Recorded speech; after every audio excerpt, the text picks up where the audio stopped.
I am not an environmental scientist, John is, so John will have the answers. Uh, Ah, I'm not even an environmental historian.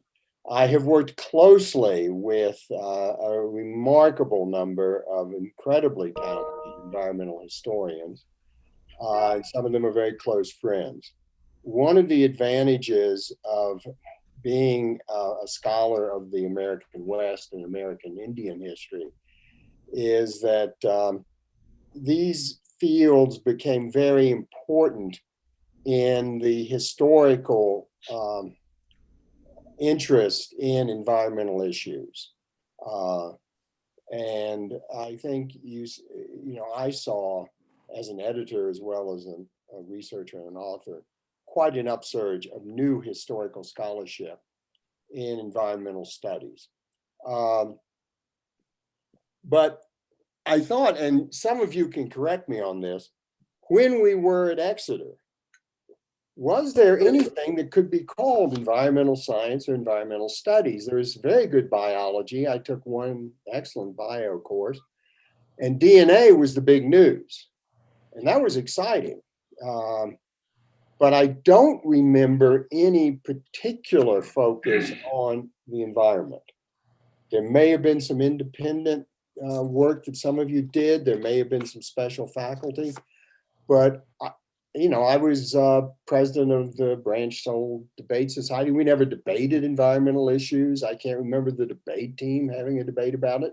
I'm sure today there would be some of this, but I can't recall any, even, chapel. Do we have any speakers? I can't recall anything.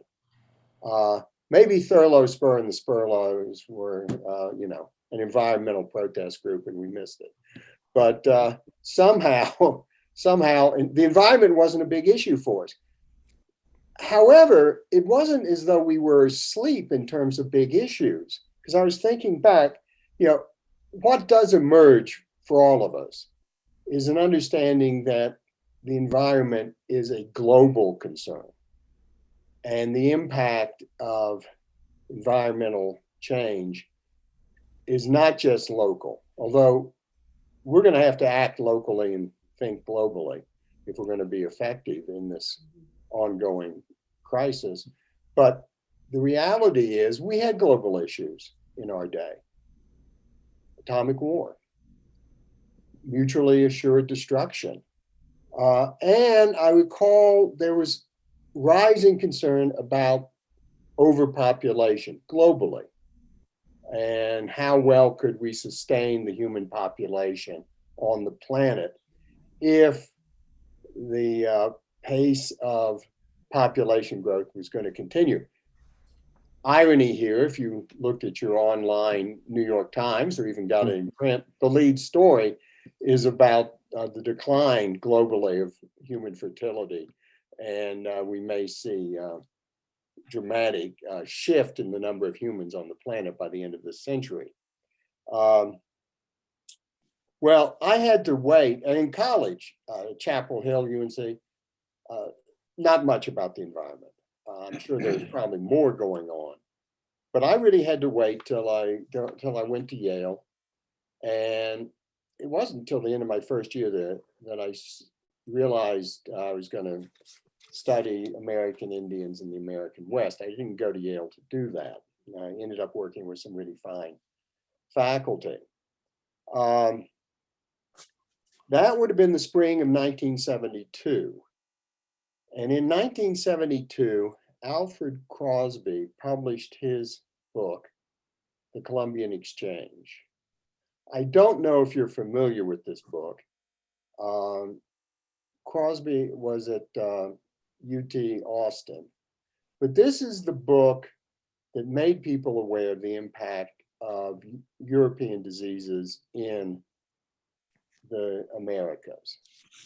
So with the crossing of the Atlantic and the arrival of European invaders and settlers, and then of course also enslaved Africans, but two biospheres collided in effect.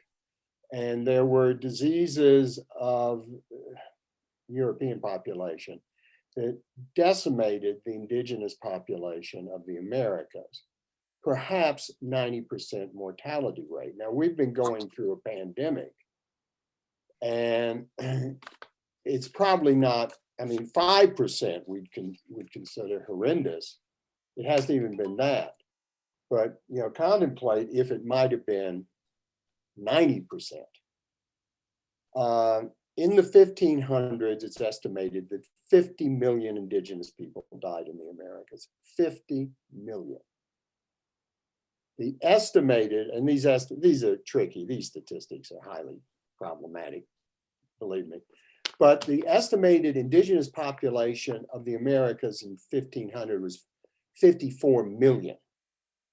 Now, there's still going to be some, you know, fertility, and, you know, that doesn't mean it declines to 4 million, but still, go for, you know, have 50 million people die in a century is astounding. And the diseases, as you may know, if you're familiar with this, you probably, some of you have read Jared Diamond's book that came out in the late 90s, Germs, Guns, and Steel, that, you know, what happened, you know, was probably the greatest catastrophe to a human population in known history. There's more to the Columbian Exchange than disease, but this is something that certainly woke me up as a graduate student and started having to think in large terms. Now, when I, you know, started looking more closely at the American West and teaching it, one of the things that stands out very quickly is the issue of water, and water scarcity and water use. And if you cross the 100th meridian, it gets dry. And what's fascinating is how water was brought to agricultural production in the American West. And some of it is through, Matt, that's our daughter, I think. Let me get rid of this, sorry. It's sort of a plague, isn't it? So, you know, water usage, water scarcity. Eventually, the federal government's going to play a huge role in how water is delivered to various locations in the West. And there's a book by a good friend of ours, Donald Worcester, called Rivers of Empire, that caused quite a stir because it was a critique of all these heroic dams and water diversion projects and what they caused. I think we all now know that there's some, you know, serious issues with how much more water can be delivered to Los Angeles, to Las Vegas, to Phoenix. It's not a new problem. It's not a new controversy. There was the Hetch Hetchy Dam that flooded an incredibly gorgeous valley in Northern California in order to create a water reservoir for San Francisco. And this happened in the early 20th century. So there are many stories about water in the West and the problems there. You're aware, of course, that Lake Mead is going to be a mud flat soon. And the same thing with Lake Powell. We're getting the bathtub situation in those huge reservoirs created by huge federal damming projects. But, you know, that's really, these are fascinating stories. Maybe many of us, particularly people who live in the West, have woken up to some of this, but the reality is what we're worried about is global warming. And when did we start thinking and realizing this? Because in some ways, oil production, automobiles, highways, this has been a huge story of American prosperity and American growth, American urbanization. And yet now we're paying a price. One of the ironies of global warming is we're going to have extensive drought, but we're also going to have too much water because of rising oceans. So we're going to have the wrong type of water flooding us on the coast and not enough of, you know, fresh water in the interior. And that is potentially going to create huge human migration based on environmental disasters. And that's with global warming. And where are we going to be? But now we also are in this, the circle's closing. Now there's a question of disease and pandemics. We have the frightening story of what happened in the 1500s in the Americas, and we just experienced, if it's ironic to call it this, a mild pandemic. I only say this because I had a conversation with a retired epidemiologist whose specialty is aerosol viruses. Guess you know what COVID is? It's an aerosol virus. And he says, "Look, my cohort, online as we talk about what's going on, we feel we're very lucky. COVID could be far more deadly than this COVID-19 that we've been dealing with. The mortality rate could be much higher. If that happened, consider what the disruption would have been to many societies." And he, of course, warned, we've got to be prepared for worse pandemics and not assume that we've effectively, escaped. So this is all pretty grim news to bring up at this point. And I just thought I'd, have this sort of overall global statement. And I think many of you may, say, wow, it wasn't until such and such or such and such that we realized there are environmental global issues that we're not solving. We're leaving it to our children. We're leaving it to our grandchildren. Mm-hmm. Will they have clean water? Will they have breathable air? Will they have fertile soil? Will microplastics have, polluted us to oblivion? So these issues are there. And some of them were discovered, a bit of it in Western history, but, it's well beyond that now. So, John, give us the answers. Hey. Well, thanks for that lead in. It was very upbeat and positive. I look at the climate change from really climate change and what we do about it from sort of two personal levels. And I feel like there are so many people that don't believe it, that it's appalling. And I happen to live in a state that has a lot of those people, being in Florida. And I'll talk about a few things that leads to. But from a personal perspective, I've been a wildlife zoologist, biologist for my whole career, and really care about what happens to the animals that I love most, which are elephants in the wild. And they're obviously being severely affected by the climate change issues, which are, dramatic droughts, intensive storms that threaten their existence. But they also are being threatened by the movement of people caused by these changes. Desertification is a major piece that I worked with a nonprofit that was trying to help farmers in Asia and Africa deal with elephants in their backyard, and how you go about changing what you do and how you do it to allow for elephants to be in your backyard and not have to shoot them all the time. So that's one aspect of my concern. My second is really on a personal level. I think that each of us needs to understand the direct impact that things could happen to us with this climate change. I live on a barrier island in Florida. I retired here, and I retired 10 years ago, which is amazing to me, and moved here owned this house for a couple of years before retiring, and then fixed it up and moved here. But I live on a barrier island. 12,000 years ago, my house was 30 miles from the shore. Today, it's about 1,000 feet from the shore. And 12,000 years ago, my elevation was 100 feet. And now I'm at 8 feet 4 inches above sea level. 20 years ago, the dune that was houses were built behind or on top of was 90 feet farther out in the ocean than it is today. And the houses that were built when my house was built approximately 50 to 60 years ago had to have a seawall built in front of them, or else they would have been washed away already. So we're seeing pretty significant changes going on. So sometime in the next 30 to 100 years, my house and my daughter, who lives just 2 blocks from my house, my only daughter, and my only grandchild, who's 6, who lives in the same place, they live on the waterfront.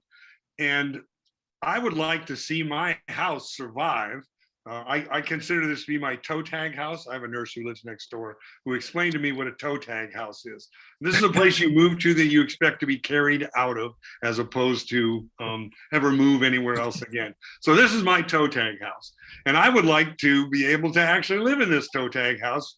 And I got about maybe 20 years. I'm going to turn 73 like all the rest of us here in a couple of weeks.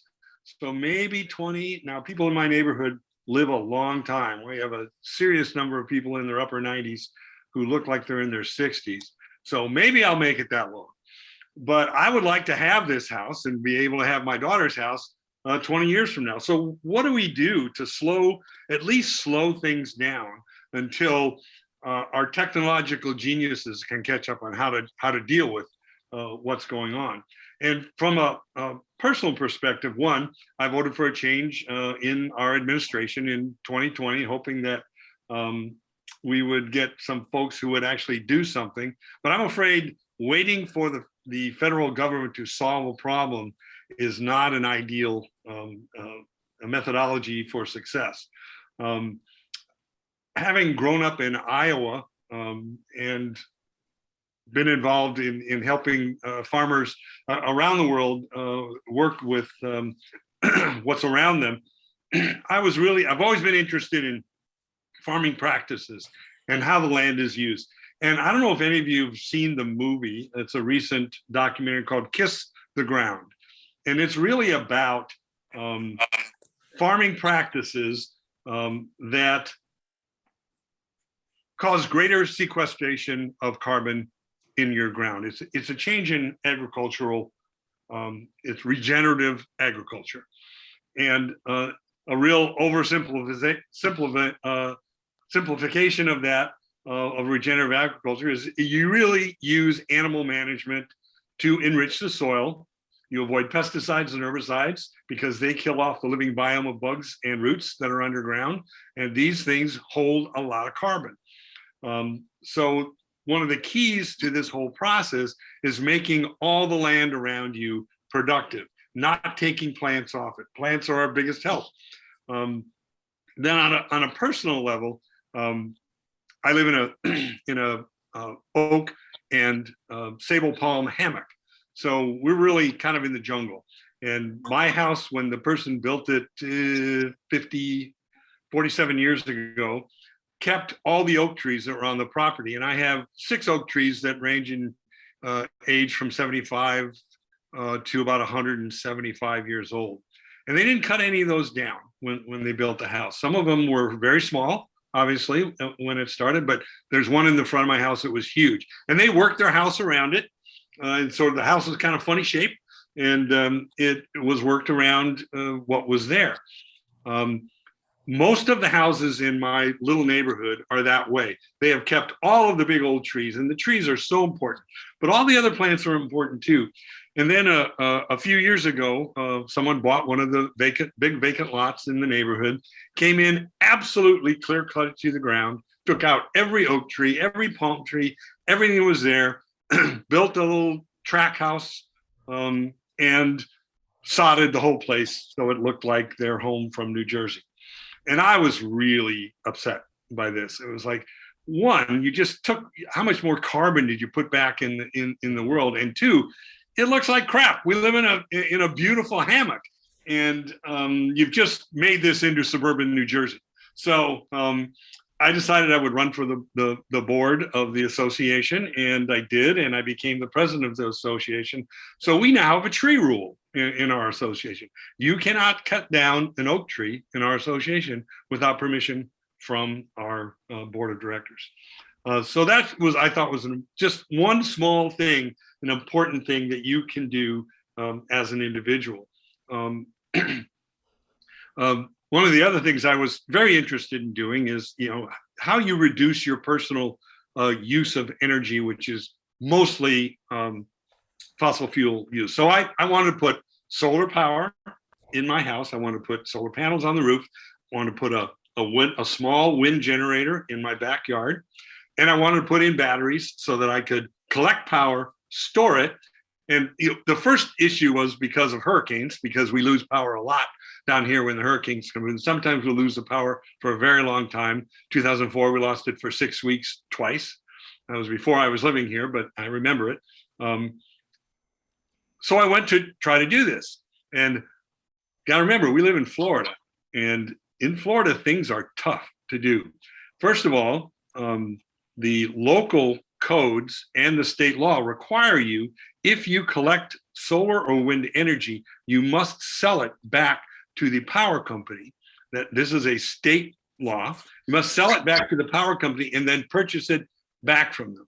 And because you are hooked to the grid, if the power goes out and the grid goes down, you are not allowed to use the power you generate from wind or solar power for your own use. Sorry. Strike three was that you can't put batteries to collect power around your house within 50 feet of any structure. Now, I live in we have a small lot. It's only 10,000 square feet. So there isn't a spot that I could put the batteries that weren't 50 feet away from a house. So it was really kind of an interesting struggle. You go, doesn't this make sense to try to individualize your energy use and be self-sufficient? But it's pretty hard. You can do these things. You can use solar power here if you are not ever connected to the grid. That's the only way you can use your own generated solar power. So, Florida's a unique place in many, many ways. So the kinds of things that I'm looking to do to try to change this is working with our local county commissioners, some of whom I've gotten to know, and saying, hey, this is crazy time. This is nuts ideas. Why don't we look at doing something differently? But the state, of course, is much more restrictive and supportive of the power companies who don't want you to generate your own power because they won't make money there. So I'm working at trying to elect new folks to the County Board of Commissioners. We're trying to work on legislative actions in Florida, but it's very, very difficult. So anyway, these are just kinds of things that you think as an individual you would like to do, and they're hard, and you have to really work at it, at least where I live. So I'm interested in hearing stories from others who have success, hopefully of some kind, or ideas on how they can move forward and on an individual basis, at least, limit how we're impacting our planet. So I open it up. I am struck by the narrative that I see in the press, Northeast, West Coast liberal narrative. I just want to highlight one fact. 45% of the houses in the state of New Hampshire are heated by heating oil, okay, which is twice as bad in terms of CO2 emission, and about 5 times as bad as particulate emission. Okay, 27% of the houses in Massachusetts are heated by heating oil. And Ray Morgan knows I made this point 5 years ago at Wild Reynolds. So every time I read anybody from the Northeast, Massachusetts, New Hampshire, talking about how horrible fossil fuels are, my first thought is, well, if you want to do something that is concrete, cost-effective, incremental, and is very doable at a local level, why don't you convert all of the heating oil in the Northeast to natural gas, or in the rural areas, propane? Okay, I don't know what percentage of the houses in the city of Exeter still use heating oil, but anybody, I believe it's connected to the grid. And if you converted all of that, there would be a tremendous effect on at least the CO2 emissions in the state of New Hampshire, which, by the way, I congratulate for having a large nuclear power plant. Great. So that's my thought, and I know I'm an outlier. The other thing that I'll mention to you is that Clyde Milner lives in Albuquerque. There's talk of, gee, let's do away with fossil fuels. Southeastern New Mexico is the San Juan Basin that produces a huge amount of natural gas, okay, which the royalties are used to fund higher education in the state of New Mexico. So much so that there is no tuition, I believe, for in-state residents. Okay, you start doing away with hydrocarbons, all right, and it has dramatic effects, i.e., just look at what happened in the Southeast into the Central Atlantic states when the Colonial Pipeline was shut down for a week. Okay, there's no quick shift. You're absolutely right about the tax base in New Mexico and how important, southeastern New Mexico is. It's a little Texas down there. It's very different. Texas itself is surprising, Malcolm. Huge commitment to renewable energy, particularly wind energy in Texas. And this was done, I think, when George W. Bush was governor. He made that commitment. I have friends in Texas. It's been a windfall for them. They've made lots of money on the old, family ranch, putting up these huge wind towers. And by the way, doesn't Massachusetts now going to have the first major offshore wind farm? Yes. So the problem we have is we're going to have to shift. And in human history, we've seen major shifts. They're not going to be quick. But eventually there's going to be, and the eventual is what's the sticking point. How quickly do we move to a situation that reduces global warming? I disagree. Okay, you say eventually. Texas spent $7 billion building transmission lines from West and North Texas into the larger cities, okay, over 3 different administrations. They have 25,000 megawatts of wind energy.